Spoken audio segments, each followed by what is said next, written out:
We see no signs that President Putin is preparing for peace. What we see is the opposite.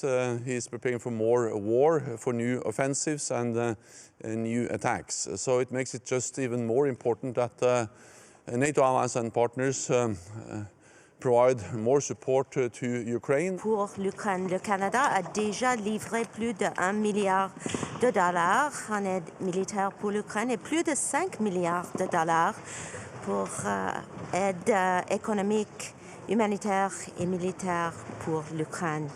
C'est un temps très important et nous sommes ici pour l'Ukraine dans le court et le long terme. Ситуація на передовій, особливо на Донеччині та Луганщині, залишається вкрай тяжкою. Це буквально бої за кожен метр української землі. Маємо розуміти значення цих боїв. Кожен метр виграний там – це захист всієї нашої держави.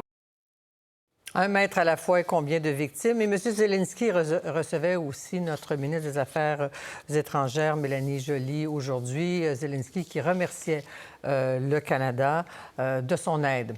Et en même temps, les ministres de l'OTAN, de la défense de l'OTAN, c'est pour ça que vous avez entendu Mme Annan, étaient réunis à Bruxelles, des réunions qui s'imposent dans ce contexte de guerre, parce qu'à l'ordre du jour, c'était la livraison d'armes à l'Ukraine.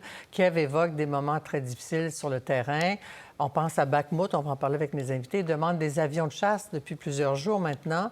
Mais pour l'OTAN, le principal besoin est ailleurs. Les soldats pourraient bientôt manquer de munitions. Et ça n'a pas l'air d'être une urgence, les avions de chasse, en tout cas pour M. Stoltenberg, qui a confirmé son départ en juillet. On va en parler aussi. Mes invités, Frédéric Mérand, professeur de sciences politiques à l'Université de Montréal. En fait, directeur du département. Et Dominique Harel, donc titulaire de la chaire en études ukrainiennes de l'Université d'Ottawa. Bonsoir, Dominique Harel. Bonsoir. Alors, commençons par l'enjeu du moment des ministres de la Défense qui discutent du manque de munitions de l'Ukraine. Est-ce qu'on va faire ce qu'il faut pour que l'Ukraine n'en manque pas, d'après vous? Donc, c'est un manque de munitions pour l'Ukraine. C'est aussi un manque de munitions pour les pays membres de l'OTAN. Donc, depuis 1 an, il y a beaucoup de munitions. Donc, on parle évidemment de cartouches, mais aussi d'obus. Ouais. Des dizaines de milliers sont utilisés sur le théâtre d'opération chaque jour.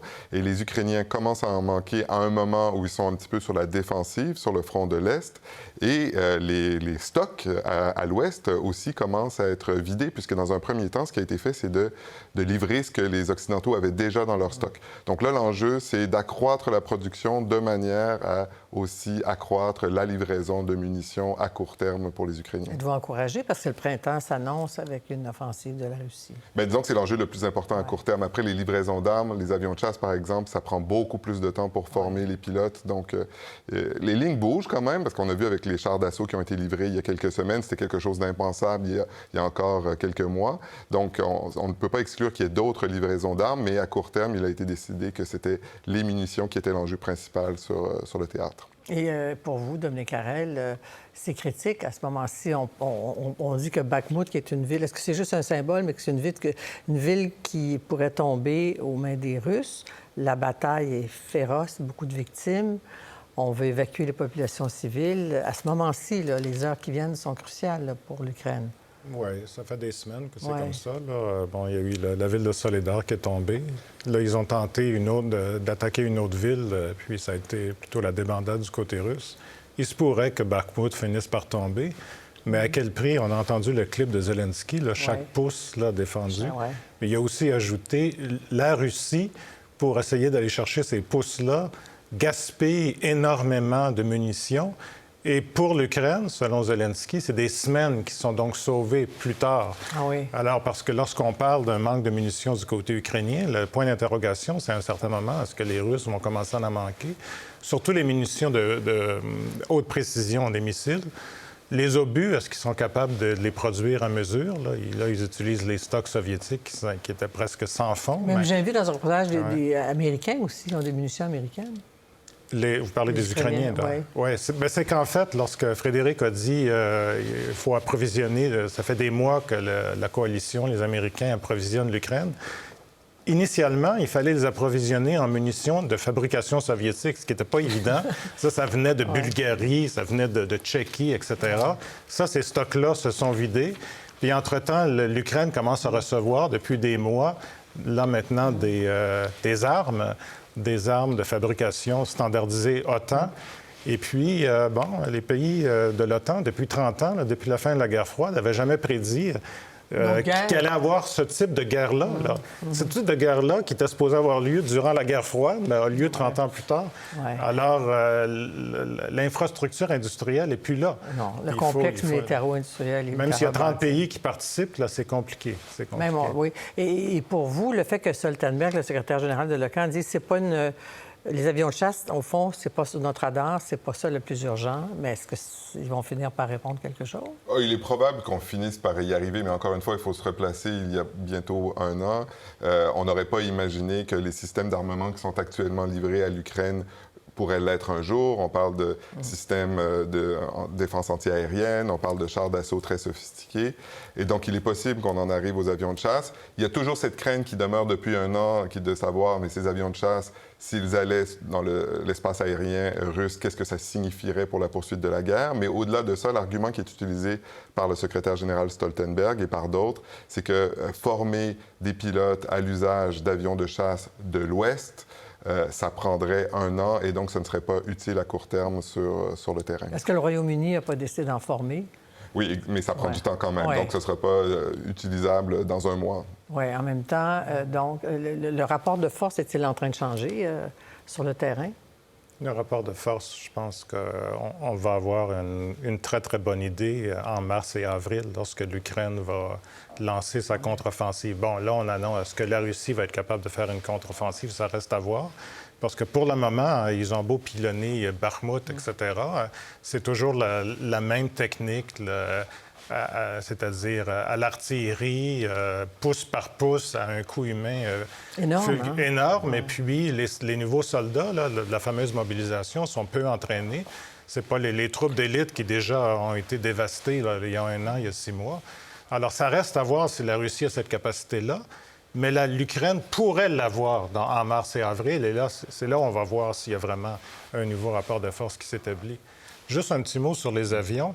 Évidemment, cette dynamique-là change beaucoup parce que l'argument, ça va prendre du temps à les former, c'était le même argument pour les tanks. Et puis finalement, on vous les donne, les chars, oui, les chars. C'est que l'autre danger, c'est que, vous savez, il y a les fameuses vagues d'attaques à coups de drones puis de missiles contre les infrastructures énergétiques. Il y en a eu une encore il y a quelques jours. La crainte, c'est que l'Ukraine commence à manquer de missiles antiaériens. Puis si l'Ukraine se retrouve dans cette situation-là, là, elle est vulnérable à une attaque contre des avions russes. Des avions russes.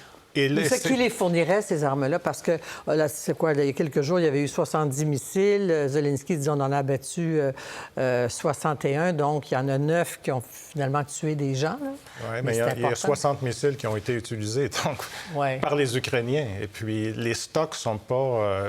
encore une fois, c'est des missiles soviétiques, de fabrication soviétique. Parce que les systèmes qui ont été promis ne sont pas encore opérationnels. Oui. Et la visite de Mme Joly avec Zelensky, c'est une visite surprise, on n'en a pas entendu parler. C'est important, cette rencontre-là, pour vous? Je pense que c'est conforme à ce qu'a été la politique du Canada depuis 1 an, c'est-à-dire un affichage très fort de la solidarité canadienne, qui, à l'évidence, est appréciée, qui est suivi quand même d'un soutien logistique, la ministre de la Défense l'a rappelé, mais un soutien logistique qui est à la hauteur des capacités canadiennes, qui elles-mêmes sont faibles par rapport à tous les autres pays membres de l'OTAN pour différentes raisons historiques. Donc, ça reste quand même symbolique, souvent. J'aimerais aborder avec vous, il reste peu de temps, mais la rumeur ici au Canada, mais comme M. Stoltenberg a annoncé son départ, confirmé son départ pour juillet, à la fin de son mandat, Chrystia Freeland est-elle une candidate intéressante pour l'OTAN? Moi, je pense qu'elle est une candidate intéressante parce que beaucoup de rumeurs de couloirs disent qu'il faudrait que la prochaine secrétaire générale soit une femme. Il y a quelques candidates sur les rangs. Une des candidates, c'était la présidente de la Commission européenne, Ursula von der Leyen, mais qui ne pourra pas être candidate cette fois-ci parce que c'est trop tôt. Il y a des candidates comme la première ministre de l'Estonie qui sont sur les rangs, qui sont tout à fait crédibles. Ce qu'on dit, c'est... normalement, ce poste revient à un Européen ou une Européenne. La question, c'est de savoir, le Canada est-il un pays européen. En tout cas, il n'est pas américain. Et donc, dans ce sens-là, elle a des chances. Ouais. Elle a aussi une connaissance inégalée de l'Ukraine. Pas seulement parce qu'elle est de descendance ukrainienne, mais c'est parce qu'elle a travaillé là à ses débuts comme journaliste. Oui, elle parle ukrainien, je pense qu'elle parle russe, au moins 5-6 langues. Elle habite en Russie aussi. Elle connaît très bien l'ukrainien. Et puis, ça la mettrait... je pense qu'elle a démontré tout de même qu'elle a un certain flair politique là, depuis qu'elle est en poste là, en 2015. C'était au niveau intérieur, là, au niveau canadien. Mais dans le contexte d'une guerre sans précédent contre l'Ukraine, là, ça pourrait être une candidate effectivement assez unique. Vous disiez il y a un instant, Frédéric, qu'il y a un an, on n'aurait pas pu imaginer que les munitions qui sont fournies à l'Ukraine seraient fournies, mais on ne pensait pas être pas célébrées, mais soulignées, arriver au premier anniversaire de cette guerre-là. Êtes-vous consterné, inquiet de cet anniversaire-là qui s'en vient la semaine prochaine? Moi, je pense qu'on a su assez rapidement que la guerre serait très longue et à l'heure actuelle, tout laisse à croire qu'elle va continuer à être longue. Évidemment, la surprise, ça a quand même été la résistance exceptionnelle de l'Ukraine, mais peu de gens pensaient que la guerre ne durerait que quelques semaines, je crois. C'est la résistance, mais c'est aussi la résistance et les contre-offensives, là, au mois d'août, au mois de septembre, novembre, les gains à Kharkiv, à Kherson.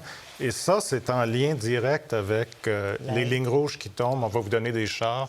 Les avions vont suivre. C'est assez clair. Je ne peux pas prédire, mais c'est dans la dynamique qu'éventuellement, les Ukrainiens vont avoir tous les moyens, justement, pour essayer de reprendre leur territoire. Et que ça changerait la géopolitique mondiale. Ça, c'est l'autre chose, je pense, qu'on avait mal anticipé aujourd'hui. Presque toutes les questions commencent, quand on veut répondre à une question géopolitique, on commence par depuis le 24 février 2022. Donc, dans ce sens-là, l'impact est majeur. Oui, parce que l'OTAN a été mobilisée. Zelensky ne cesse de répéter que c'est la guerre, c'est notre guerre à nous aussi, de nos démocraties, tout ça. Vous avez la première ministre là, d'orientation néo-fasciste, là, Meloni, en Italie. On aurait pu penser, tout va basculer. On lui a demandé pourquoi vous continuez d'appuyer la guerre. C'est parce que c'est une guerre d'agression. C'est une guerre d'agression. Effectivement, c'est une guerre d'agression. Puis, il y a encore ce consensus, à part le premier ministre hongrois, là, qui tient après un an, qui est assez fort. C'était Ça reste l'ambition de Poutine d'essayer de diviser cette coalition politique, mais politiquement, la coalition est très forte. Il s'agit de savoir si les Ukrainiens, sur le terrain, sont vraiment capables de reprendre leur territoire. Très rapidement. Et la Turquie est ailleurs, là. Actuellement, c'est ça. C'est-à-dire que c'est un pays, il faudra voir comment ça change les choses, mais il s'est objecté notamment à beaucoup de formes de coopération pour des raisons souvent de politique interne aussi, parce qu'il veut... Puis ils ont d'autres priorités aussi, là? Mais en ce moment, je pense que son rôle de médiation va être mis en mode mineur pour plusieurs semaines, plusieurs mois. Merci, Frédéric Mérand. Merci, Dominique Carrel. Merci. Bonne soirée. Pour voir nos émissions en entier, rendez-vous sur la chaîne ICI RDI.